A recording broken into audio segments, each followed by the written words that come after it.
And Celeste, another round of applause.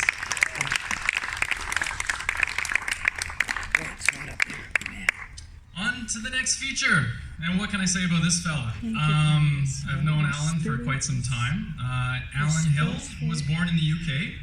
Surprise, surprise. Anybody that hears him when he comes up in a moment will be shocked and amazed at that.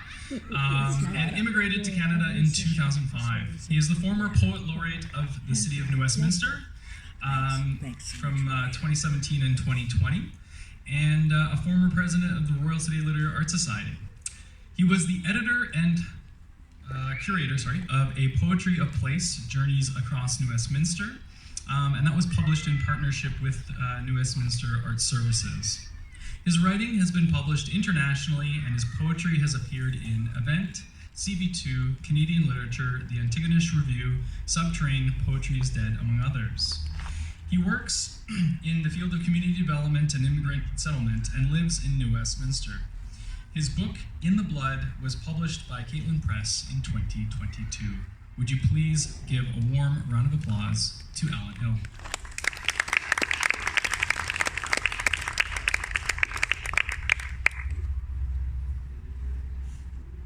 Thank you. It's just a great honour to be here again, and a great honour to read off to Candace, who all of us owe so much to, and with Aidan's introduction. Aidan is a fantastic poet himself. I'll never tire of saying that, and hopefully he'll be reading here some point in the summer or on the open mic. I love your work, Aidan. Quick plug before I do anything. All my books, $10 tonight. Just saying. Thought I'd just mention that. Anyway, on to the real deal, onto the stuff that matters, the poetry. I want to read this one we had a great friend to Royal City Literary Art Society, great friend of literature in Vancouver, George. Many of you knew him.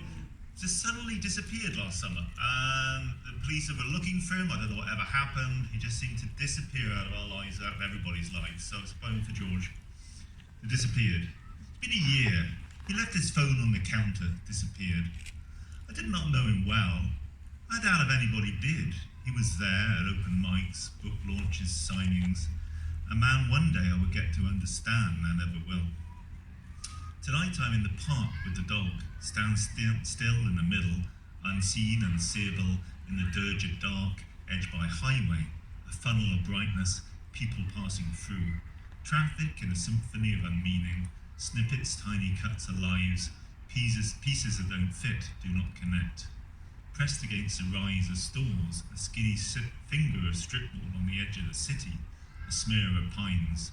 People going places, to be something somewhere, in the hope that someone will still be there when they arrive. Yeah. So I wrote that thinking about George, and I hope he's safe wherever he is. You don't know where he is. Okay, I'm going to read some love poems of different sorts.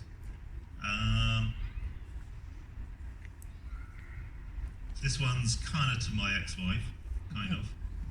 A version of her. The morning I wanted to give you back. There you are, the one that does not exist but is still there. The 2 a.m. of you, the flow of you. The one I knew as you as, that I loved, unmuddied by our divorce, arguments about money, childcare. I'm not sure how this you breathes, eats, how you feed. Parasite or protector, I cannot tell. I assume you do not know her, would not recognize her as you. I could be wrong, I wish I was. I do not want it to go. If I am to live, I know I must free her. She must leave me, take her airborne fall forwards out of my eyes at dawn, at midnight, that liquid time between mind and matter. As breathless a mortal, she will be free to claim you back, her body self, take her appetite for flesh elsewhere. And another love poem of a different sort for someone else. The dark between city lights. Of course I knew it. I was being used, seduced. The moment I went into you, one life would be over, another begun. There would be love in its raw form, unstructured, unfiltered by education, art, the mind divorced from logic, reality, that we call culture, truth. I've never known what I am, the pureness of light seen from a city balcony, the possibility, or the truth of unsure shadow, the deeper dark of an unknown, grounded honesty. My My father was Beethoven old school ties, jacketed conformity. His father's raw unfiltered anger, belief in ideology, communism, the pithead priest of all being before Hungary 56, Czechoslovakia 68. You and I will build up this new love from the ground, design our own fruit, harvest our own unknown crops. As the world burns, we will turn it our own way. Just you and I will fall backwards into your eyes. In the insight, belief in us, what we have, nothing else. I will use the words, techniques of the enemy to know us as home. Thank you. Okay, I'm going to read one, a different sort of love poem.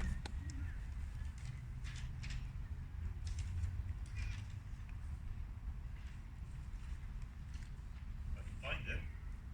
Oh yeah, okay. This is written as a dad of a 15-year-old daughter. Probably in the bushes smoking up or something. I don't know, she's around here somewhere probably. Quite a character, quite an incredible young woman. Lots of issues, lots of pot smoking. Anyway, it's about that. Beneath the flight path. My 15-year-old daughter goes up in smoke. One puff at a time, she disappears into her own closed vision of an adulthood that I cannot share or understand. In vaping for Canada, she took gold. Stands on the podium, gives me the finger. I suppose that's how it is. It was the same in my time. My warrior parents, pre-rock and roll, Stone Age Neolithic, their pre-nuclear neurons, firing up old world dreams of ambition-free Churchillian simplicity, the rub of a good tweed, the 50s utopia of endless sugar cigarettes, the occasional appearance of a semi-mythical banana, until the Beatles invented sex. They spent the second half of their lives in hiding. I am the dinosaur now, a simple creature with no understanding of identity, sexuality. I am the stereotype being pushed against, labels. She cannot learn to be herself unless I learn to be lesser than I am, incomplete. This is my gift to her now. She sits on the roof with her friends, a line of them in gothic, gender-amorphous bagginess, stoned little crows, balanced on the edge of a big drop. Yeah. Yeah, after this I'm going to go home and see whether she's trashed the house or not. She probably has, actually. Okay, this is a kind of, not really a love poem, but it's about Tupperware, the plastic containers. Aidan's offered to do an interpretive dance on this one. Coming up. I was with my mum who's 94, I went to see her in England back in May, and I suddenly noticed this Tupperware cheese box on the table that she got just before I was born. And there I am, my beer belly falling apart, my mum 94, sort of pottering around, and this perfect cheese box on the table. And I just felt hatred for this thing, you know, it hasn't changed, it hasn't had to age, so it's about that. But one day I'm going to take that cheese box and I don't know what I'm going to do with it, something nasty, I think. The Tupperware. It's that plastic box that has stalked me and my family for 2 generations. My mother brought it home just before my birth, placed it in a fridge it soon outlived, bulged it with a litter of cheese that would be the first of thousands. As we have aged, it has kept its purpose, shape, through Vietnam, the moon landing, the 73 oil crisis, it kept going. The collapse of the Berlin Wall, COVID, Trump, maintained itself, its youthful vitality. Sat there on dining room tables in front of an uncountable number of unadventurous salads, under the gaze of my now long dead grandparents' father. Now was there for me, my aged mother, the last two standing, as witness to the packet-borne pies, ready-made deliveries we now call food. I feel small and insignificant in front of it. Soon we will be gone. Perhaps my kids and other family will take it in. Then the last of them will die. There will be nobody left to tell it what it is. Not that it will notice, care, too busy will it be, preen of its own immortality. Perfect, within its lack of need for us. I hate that Tupperware.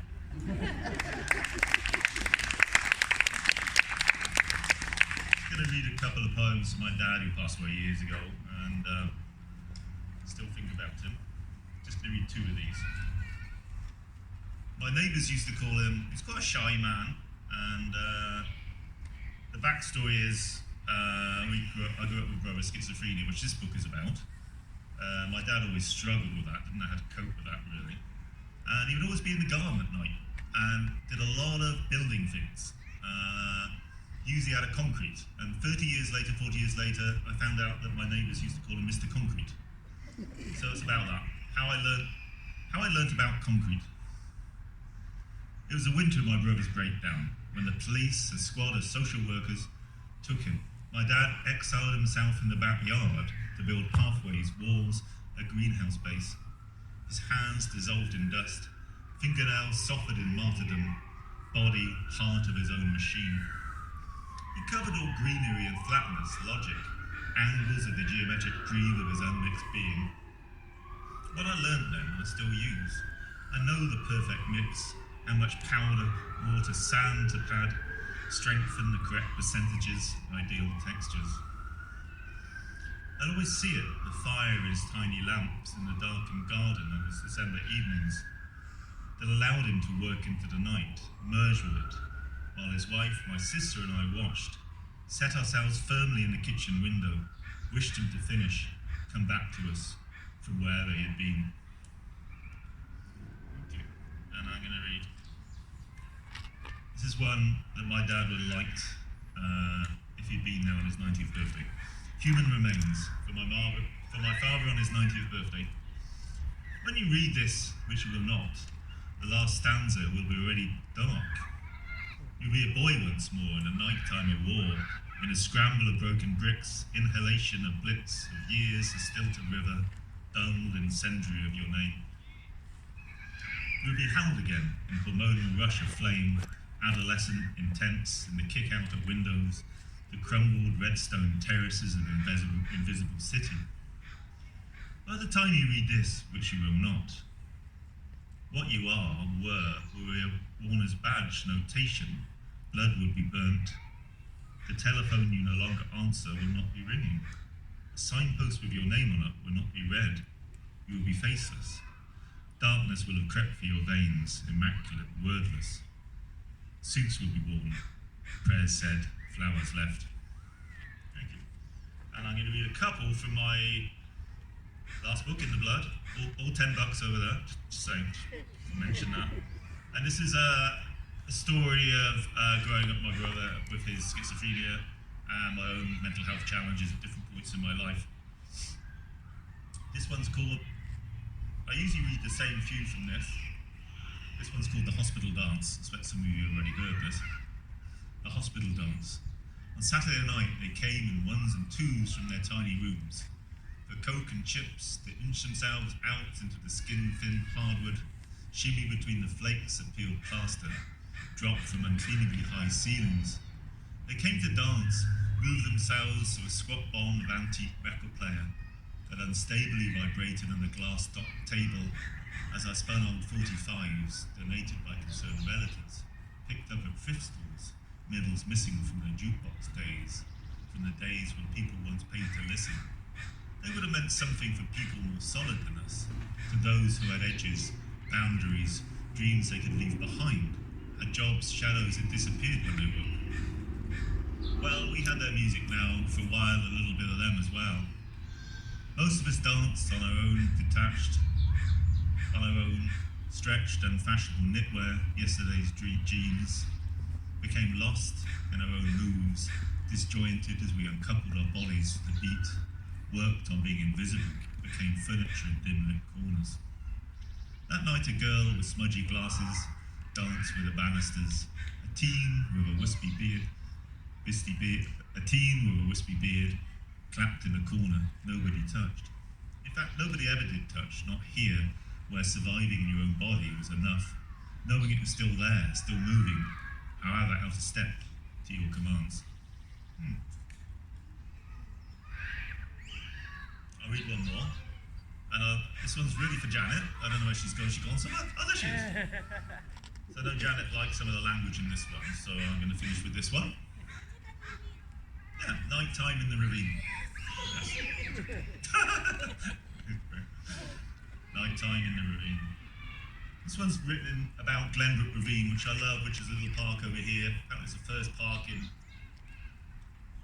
Burning Land from a long, long time ago. It's actually not very dramatic, but I like it a lot.